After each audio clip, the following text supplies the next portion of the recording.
Everyone, Jaspreet here. Welcome to my channel Computer Gyan. Subject is Java programming and the chapter 4 is class basics, and today we are going to cover topics that are constructor overloading, method overloading and the garbage collection. And this is part 3. अगर आप इससे related part 1 और part 2 को देखना चाहते हो तो उसका लिंक आपको मेरे डिस्क्रिप्शन बॉक्स में मिल जाएगा. सो हम स्टार्ट करते हैं. तो सबसे पहले हमारे पास आता है ओवरलोडिंग ऑफ कंस्ट्रक्टर. तो जो हमारी पार्ट 2 था उसमें मैंने आपको सारा कंस्ट्रक्टर के बारे में बताया था कि कंस्ट्रक्टर क्या होते हैं, कौन कौन सी उसकी टाइप्स होती हैं. जैसे डिफ़ॉल्ट कंस्ट्रक्टर है, पैरामीटराइज कंस्ट्रक्टर है. तो कंस्ट्रक्टर मैंने आपको बताया था कि कंस्ट्रक्टर क्या होता है, ये एक मेथड ही होता है. बस जो इसका नेम होता है वो बिल्कुल क्लास के नेम के जैसा होता है, बिल्कुल सेम होता है. जो क्लास का नेम रखते हैं वही हम कंस्ट्रक्टर का नेम रखते हैं. तो ये ओवरलोडिंग का क्या है, जैसे मेथड्स जो हैं वो ओवरलोड होते हैं उसी तरह कंस्ट्रक्टर्स भी जो हैं वो ओवरलोड होते हैं. ठीक है, जैसे ये देखो हमारे पास एक एग्जांपल है. ये हमारे पास क्लास का नेम है लाइट और इसमें हमारे पास वेरिएबल्स हैं वॉट्स, इंडिकेटर, लोकेशन. तो 3 हमारे पास क्या है वेरिएबल्स हैं. तो लाइट देखो ये बिल्कुल नेम जो है वो सेम है इससे क्लास से. तो ये हमारे पास फंक्शन नहीं है, ये क्या है कंस्ट्रक्टर है. तो कंस्ट्रक्टर में क्या हो रहा है, वॉट्स जो है वो 40 है. ठीक है, इंडिकेटर ट्रू किया हुआ है और लोकेशन जो है वो वॉल की हुई है. ठीक है, इन तीनों को यहाँ पर हमने इनिशियलाइज किया है. और एक और है देखो लाइट, ये भी सेम इसी के साथ का है. ये हमारा इसमें कोई हमने पैरामीटर पास नहीं करवाया, तो ये हमारा डिफ़ॉल्ट कंस्ट्रक्टर है और ये हमारा पैरामीटराइज कंस्ट्रक्टर है. इसमें हमने देखो 3 पैरामीटर पास किए हैं, A, B and S. A int के लिए, बी बुलियन के लिए एंड एस जो है वो स्ट्रिंग के लिए. तो हमने इनको देखो ये असाइन कर दिया, what's a, indicator B and location S. तो ये हमारे पास 2 कंस्ट्रक्टर हैं. और अब हम जो है एक हमारे पास फंक्शन है जिसका नेम क्या है, डिस्प्ले है. तो ये देखो ये फंक्शन है क्योंकि इसका नेम बिल्कुल इसके साथ नहीं मिलता और इन दोनों का मिलता है. तो ये दोनों लाइट ये वाला और ये दोनों कंस्ट्रक्टर हैं. तो 2 कंस्ट्रक्टर हमने यूज़ किए हैं. वॉइड डिस्प्ले में क्या हो रहा है, देखो इन तीनों को हम प्रिंट करवाएंगे system.out.println यूज़ करके. तो नेक्स्ट देखो हमारे पास जो है क्लास, जो हमारी मेन क्लास है वो है ग्रीन हाउस. और उसमें हमारे पास देखो ये मेन फंक्शन है, उसमें हमने एक ऑब्जेक्ट क्रिएट किया है जिसका नेम क्या है, वन लाइट. तो ये देखो ये पहले हमारे पास क्लास का नेम है, फिर हमारे पास ऑब्जेक्ट का नेम है वन लाइट. तो यहाँ पर जो हमारे पास ये लाइट हमने यूज़ किया है ये क्या करता है, एक्सप्लिसिट डिफ़ॉल्ट कंस्ट्रक्टर. हमारे पास 2 कंस्ट्रक्टर हमने डिफ़ाइन किए हैं, एक डिफ़ॉल्ट और एक पैरामीटराइज. तो ये ऑटोमेटिकली जो है डिफ़ॉल्ट कंस्ट्रक्टर को कॉल कर देगा. तो वन लाइट डॉट डिस्प्ले और जो ऑब्जेक्ट है उसकी हेल्प से हम जो दूसरा हमारा फंक्शन है उसको हम कॉल कर रहे हैं. और सेकेंड देखो ये हमारे पास एक और ऑब्जेक्ट है अदर लाइट. तो इसमें हमने देखो ये पास करवाए हैं पैरामीटर, इसमें हमने कोई पैरामीटर पास नहीं करवाया था. ये बाय डिफ़ॉल्ट जो डिफ़ॉल्ट कंस्ट्रक्टर है उसे कॉल करेगा. और जो ये वाला है ये किसे कॉल करेगा, जो हमारा पैरामीटराइज कंस्ट्रक्टर था तो उसमें वैल्यूज़ डिस्प्ले करवा देगा. तो जो हमारा पहला है उसमें हमारे पास जो वैल्यूज़ थी उसमें लिखी हुई. ठीक है, जैसे मैं आपको शो करती हूँ. तो जैसे ये लिखी हुई थी वैल्यूज़ हमारे पास, ये वाली देखो डिफ़ॉल्ट वाले में 40, ट्रू एंड वॉल. तो ये तीनों को यहाँ पर हमारे पास प्रिंट करवा देगा. तो जब इसे कॉल की जाएगी तो वो डिफ़ॉल्ट वाली जो वैल्यूज़ हैं उनको डिस्प्ले करवा देगा. ये देखो डिस्प्ले में, तो डिस्प्ले वाले में देखो क्या है हमारे पास, ये देखो. तो वो क्या करेगा, यहाँ पर वॉट्स क्या आ जाएगा 40, यहाँ पर सॉरी डिस्प्ले ये रहा, वॉट्स हमारा 40 है जब वो पहले को कॉल करेगा. फिर हमारे पास इंडिकेटर जो है वो ट्रू है. ठीक है, एंड जो हमारा लोकेशन है वो क्या आ जाएगी, वॉल आ जाएगी जब हम डिफ़ॉल्ट कंस्ट्रक्टर को कॉल करेंगे. देन उसके बाद जो है उसके बाद देखो जो जब हम इसको दूसरा जो हमारा पैरामीटराइज कंस्ट्रक्टर है इसको कॉल करेंगे तो यहाँ पर हमारे पास क्या आ जाएगा. तो ये देखो पहले हमारी जो थी वैल्यू उसका 60 आ जाएगा, फिर हमारे पास जो था उसका ट्रू आ जाएगा और लास्ट जो लोकेशन थी उसका हमारा किचन आ जाएगा. तो इस तरह से इनकी आउटपुट आएगी. तो हम बोल सकते हैं कि कंस्ट्रक्टर की ओवरलोडिंग हो रही है. हम देखो सेम नेम के कंस्ट्रक्टर यूज़ कर रहे हैं बट जो है एक डिफ़ॉल्ट है और एक पैरामीटराइज है. हैं, तो उसी के अकॉर्डिंग हम उन्हें कॉल कर रहे हैं, इसको हम बोल देते हैं ओवरलोडिंग, ठीक है। एंड नेक्स्ट जो हमारा है टॉपिक वो है ओवरलोडिंग ऑफ मेथड्स। पहला हमारा ओवरलोडिंग ऑफ कंस्ट्रक्टर था, अब है method. When two or more methods have the same name. देखो ओवरलोडिंग होती क्या है, जब दो से ज़्यादा जो मेथड है उनका नेम सेम है but the method are said to be overloaded, तब हम बोल सकते हैं कि मेथड जो है वो ओवरलोडेड है। उसी तरह से कंस्ट्रक्टर में था, जब हमारे पास दो से ज़्यादा कंस्ट्रक्टर का नेम सेम है बट उसमें हम बोल सकते हैं कि पैरामीटराइज अलग अलग हैं, तो आर्गूमेंट अलग अलग है, तो वो ओवरलोड होता है। तो इस प्रोसेस को हम जो इसमें है, इसमें हम मेथड यूज़ कर रहे हैं, सेम नेम के मेथड होंगे। जैसे उसमें डिस्प्ले था तो डिस्प्ले नेम के ही हमारे पास काफ़ी सारे मेथड हो सकते हैं, तो उनको हम मेथड ओवरलोडिंग बोलते हैं। Method overloading is one of the way that Java implement polymorphism. तो ये एक वे है जिसमें हम पॉलीमॉर्फिज्म को इम्प्लीमेंट करते हैं। When an overloaded method is invoked, जब हम जो ओवरलोड मेथड होते हैं उन्हें इन्वॉक करते हैं, तो Java uses the type and और number of argument as its guide to determine which version of the overloaded method to actually call. तो उसे कैसे पता चलता है कि किस मेथड को कॉल की जा रही है, तो वो उसका टाइप और जो नंबर ऑफ आर्गूमेंट्स हैं उनको देखते हुए वो कॉल करता है। Thus overloading method must differ in the, जो ओवरलोडिंग मेथड होते हैं वो कैसे एक दूसरे से डिफर होते हैं, या तो उनकी टाइप्स जैसे इंट है, फ्लोट है, ठीक है, इस तरह से हो सकता है, या फिर उसका नंबर, मतलब कि जो आर्गूमेंट्स है या पैरामीटर हैं उनके जो नंबर होते हैं। जैसे एक में हमारे पास 2 पैरामीटर है, एक में हमारे पास 3 पैरामीटर है, एक में 1 पैरामीटर है, उस तरह से ये मेथड जो है आपस से डिफर होते हैं। वाइल ओवरलोडेड मेथड में हैव डिफरेंट रिटर्न टाइप्स, और उनकी डिफरेंट रिटर्न टाइप्स होती है। The return type alone is insufficient to distinguish 2 version of a method. तो 2 वर्जन ऑफ मेथड को डिस्टिंग्विश करना इनसफिशिएंट होता है अगर हम रिटर्न टाइप से ही देखें। When Java encounter a call to an overloaded method, जब जावा में ओवरलोड मेथड्स को कॉल की जाती है तो सिंपली वो एग्जीक्यूट करता है वर्जन ऑफ द मेथड जिसका पैरामीटर जो है वो मैच करता है जिस आर्गूमेंट्स को, मतलब कि जो उसमें आर्गूमेंट्स हैं जिन्हें कॉल की जा रही है, अगर वो मैच करते हैं तभी वो एग्जीक्यूट होता है। जैसे हमारे पास ये मेथड ओवरलोडिंग का एक प्रोग्राम है, जैसे ये देखो हमारे पास रेक्टेंगल नेम की हमारे पास क्या है, क्लास है। तो ये देखो ये हमारे पास क्लास का नेम क्या है, रेक्टेंगल है। तो इसमें हमारे पास 2 वेरिएबल्स हैं, लेंथ एंड विड्थ, ठीक है, दोनों डबल टाइप के हैं। और ये देखो डेटा, तो डेटा हमारा इसके साथ मैच नहीं करता, तो ये कंस्ट्रक्टर नहीं है, ये क्या है, फंक्शन है।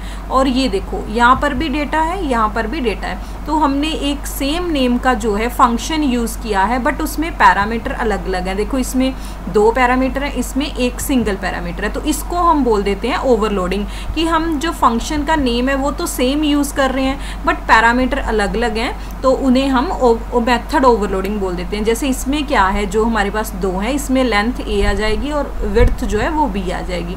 तो ये सिंगल वाला है, ये overload data for single parameter, single parameter के लिए यूज़ कर रहे हैं। इसमें लेंथ तो ए रहेगी और जो विड्थ है वो 12, मतलब कि जो पैरामीटर में होगा उसे हम लेंथ मानेंगे और विड्थ हमने 12 लिख दी है, ठीक है। और हमारे पास एक और फंक्शन है वो है शो, जिसमें हम इन तीनों की वैल्यूज़ को शो करवाएंगे, जैसे लेंथ विड्थ को। और नेक्स्ट देखते हैं हम इसी प्रोग्राम को आगे देखते हैं। और देखो ये तीन अच्छा, एक हम विड्थ, पहले हम विड्थ जो है उसे शो करवा रहे हैं, फिर लेंथ को करवा रहे हैं, और फिर एरिया क्या होता है, लेंथ इनटू विड्थ, तो उसको करवा रहे हैं। तो मेन क्लास हमारी जो है वो है क्लास रिटर्न। तो इसमें देखो हमारे पास क्या है, तो इसमें हमारे पास हमने एक वेरिएबल लिया है रिजल्ट, और ये रेक्टेंगल है देखो क्लास का नेम, और रेक्ट1 ये ऑब्जेक्ट हमने क्रिएट किया है। तो यहाँ पर देखो ये रेक्टेंगल, ठीक है, तो ये सिंपल हमने एक बार ऑब्जेक्ट क्रिएट किया है, ठीक है, ये रेक्ट1 है, ये रेक्ट2 है।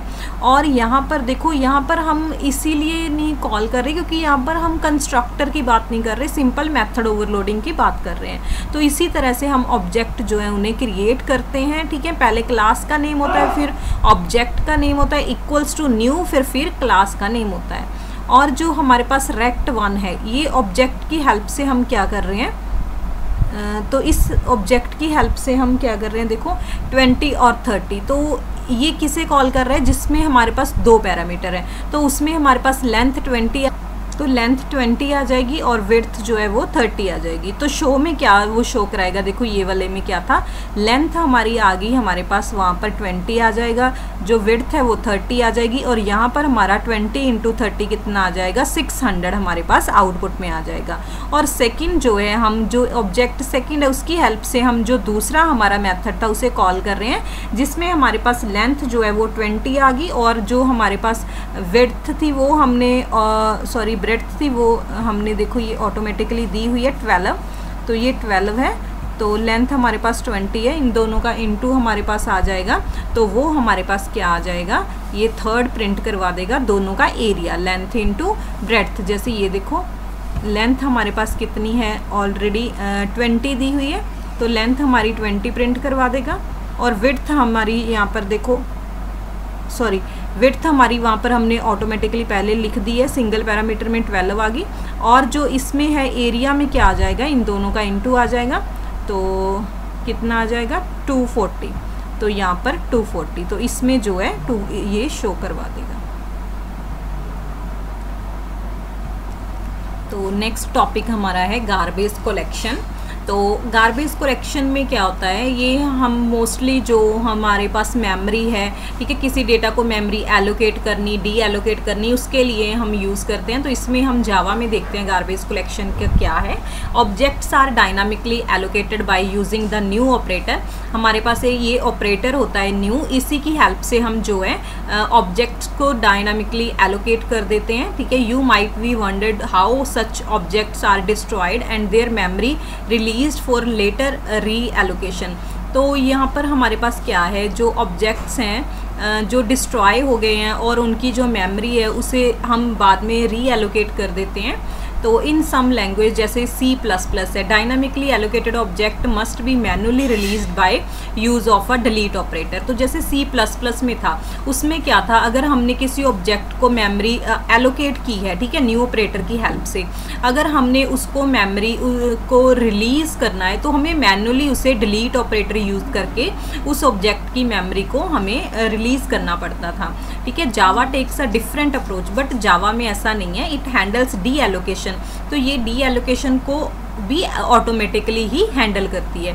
तो the technique that accomplish this is called garbage collection. तो जो ये टेक्निक है कि अगर हमने किसी ऑब्जेक्ट को एलोकेट किया, उसे डी एलोकेट करना है, तो उसके लिए हमारे पास जो जावा में डी एलोकेशन को हैंडल करने के लिए वो टेक्निक है, उसे हम बोलते हैं गार्बेज कलेक्शन, ठीक है। Garbage collection only occur if at all during the execution of your program. जब प्रोग्राम की एग्जीक्यूशन होती है गार्बेज कलेक्शन तभी ही आता है, ठीक है। It will not occur simply because one or more object exist that are no longer used. क्या बोल रहे हैं कि ये ऐसे नहीं होता कि अगर हमारे पास सिंपली अकर नहीं होता है ये, बिकॉज अगर हमारे पास एक से ज़्यादा ऑब्जेक्ट्स जो हैं वो एग्जिट कर रहे हैं, ठीक है, तो वो लंबे टाइम तक हमारे पास यूज़ नहीं हो रहे, तो हम उन्हें डी एलोकेट कर सकते हैं।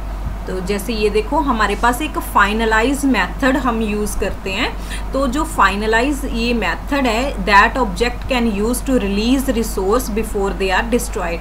अगर कोई ऑब्जेक्ट जो है वो डिस्ट्रॉय होना चाहता है तो उससे पहले वो क्या करता है, इसकी हेल्प से अपने उसके पास जो भी उसके पास रिसोर्सेज होते हैं उनको रिलीज़ कर देता है, ठीक है। The garbage collection part of a virtual machine is responsible for calling finalize method. तो जो गार्बेज कलेक्शन है उसी का एक पार्ट है कि उसमें जो है रिस्पॉन्सिबिलिटी होती है कि वो फाइनलाइज मेथड को कॉल करे।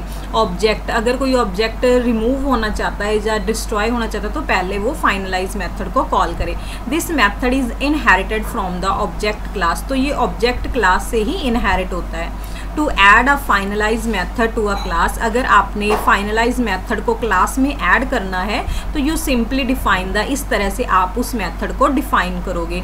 The Java run time calls that method whenever it is about to recycle an object of that class. Java जो है वो क्या करता है, रन टाइम पर कॉल करता है इस मेथड को जब कोई ऑब्जेक्ट जो है वो रिसाइकल होना चाहता है क्लास से, ठीक है।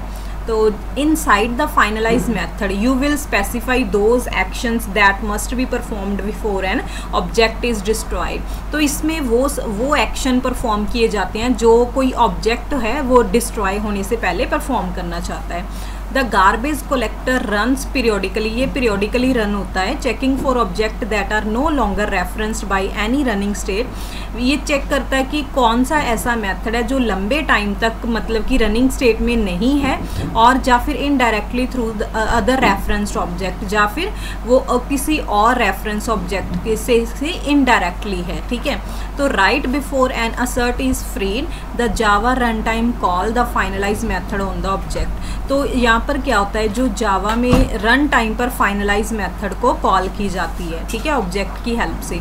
तो जैसे सिंटैक्स इसका ये है, हम इसमें प्रोटेक्टेड लिखते हैं, ठीक है, रिटर्न टाइप वाइड है और ये फाइनलाइज मेथड को हमने डिफाइन किया है। तो इस तरह से ये करली ब्रैकेट होंगे और इसके अंदर जो भी है फाइनलाइजेशन कोड यहाँ पर होता है।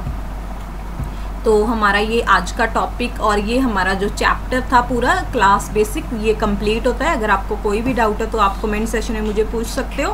Thanks for watching. और अगर आपको वीडियो पसंद आई है तो आप इसे लाइक और शेयर ज़रूर करें, और अगर आपने मेरे चैनल को सब्सक्राइब नहीं किया तो आप इसे अभी सब्सक्राइब कर लें।